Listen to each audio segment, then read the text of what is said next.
sommes déjà à Yamba. Oui, Excellence. L'évolution de la situation sécuritaire en République centrafricaine est scrutée d'un œil vigilant par les autorités camerounaises. Après le dernier épisode de la fuite vers le Cameroun des soldats des forces armées centrafricaines, le gouverneur de l'Adamawa vient d'effectuer une tournée de 48 heures dans cette zone frontalière. C'est ici à Yamba où une soixantaine de Faka avaient traversé le mythique pont qui date de la période coloniale pour échapper aux attaques rebelles que le patron de la région a entamé son périple dans le département du Mbéré.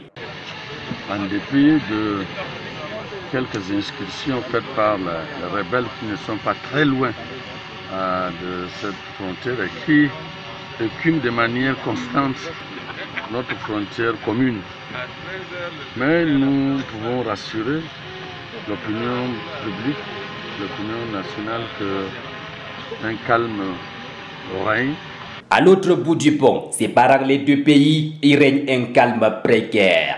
Même atmosphère au poste frontière de Ngawi ou encore à Alamdou. Dans ce dernier village, abandonné au milieu d'une végétation sauvage, les populations ont encore en mémoire la dernière incursion des rebelles. Le chef de la localité, qui a vu son village être détruit, a trouvé refuge à quelques 5 km de là. Le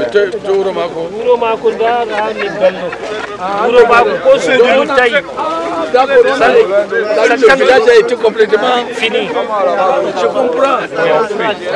Il s'est réfugié à Alamdou. Il est réfugié maintenant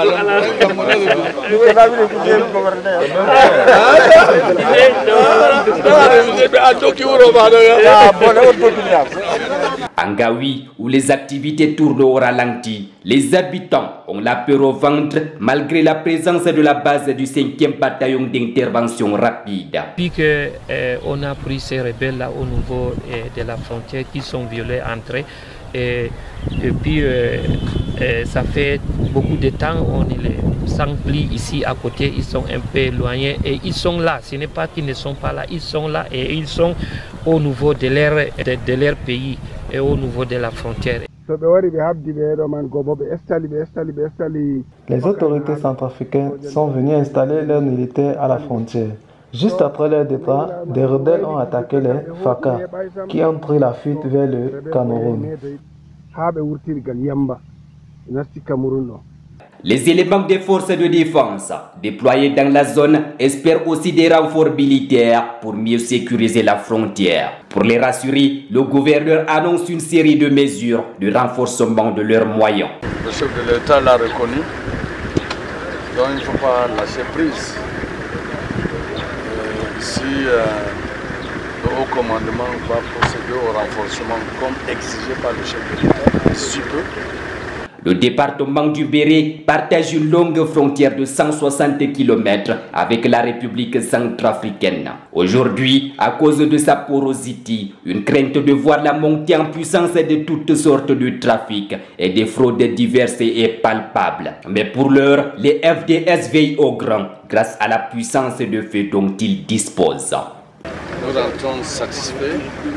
Nous avons trouvé en place, bien en place d'ailleurs, et nous avons donc pris la résolution, comme toujours, de sensibiliser les autres forces, c'est-à-dire les forces vives, les chefs traditionnels, les autorités administratives, de vous aider, de vous accompagner en vous donnant des informations nécessaires.